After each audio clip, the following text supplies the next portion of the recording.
back as Kenny returned the blow. "Leave those kids be, James. They know what they're doing," a woman said. Sarah's mother, Jessica, was always quick to defend her daughter from her father's micromanagement.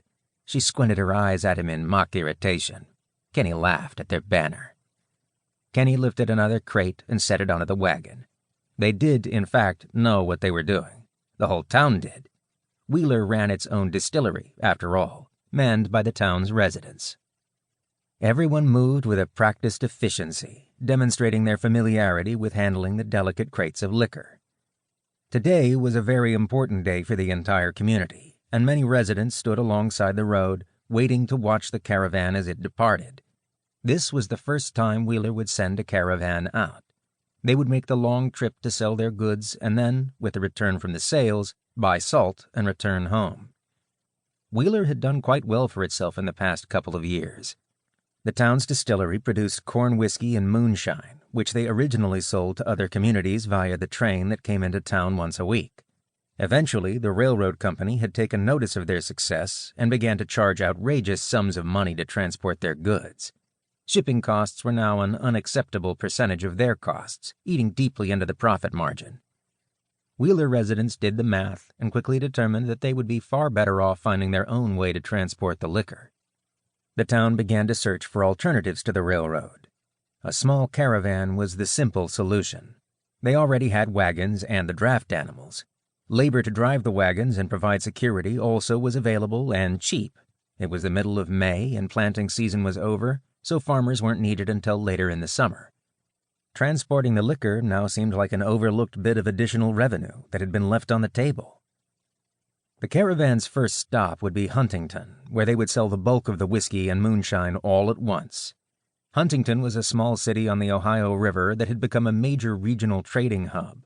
From there, the liquor was shipped on riverboats to Cincinnati or Louisville or even further downstream.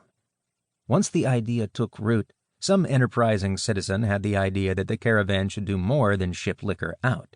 They could import materials and goods as well. Each year, the town purchased a large amount of salt, most of it from the railroad company. In a world without artificial preservatives and refrigeration, salt was a requirement for keeping food through the winter. Everybody knew that the railroad inflated the prices, doubling or tripling the cost of the vital necessity. If they could bypass the railroad and eliminate the shipping fees on their whiskey and the salt they purchased, they could more than double their profits. The caravan could kill two birds with one stone.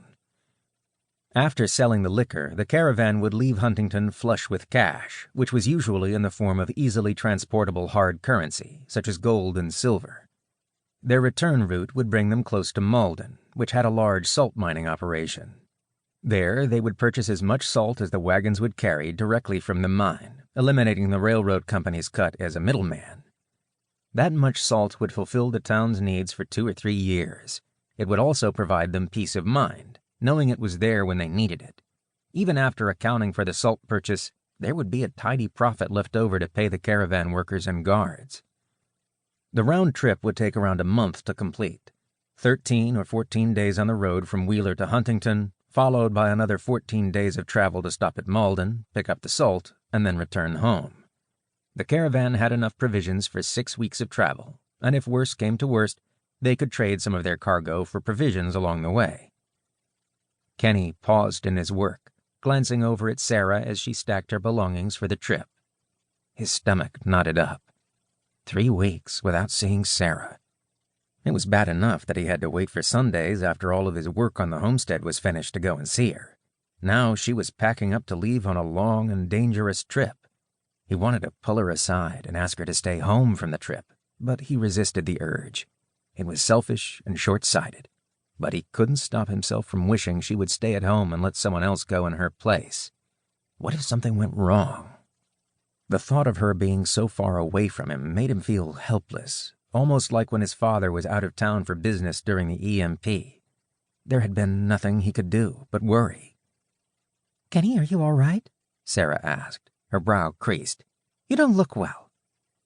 Kenny shook his head, put on a brave face, and then lifted another crate into the wagon. "I'm fine. You don't have to worry about me. It's you I'm worried about. How are you going to make it 3 weeks without seeing me?" "Shut up, Kenny. You're so full of yourself," Sarah said, laughing. As hard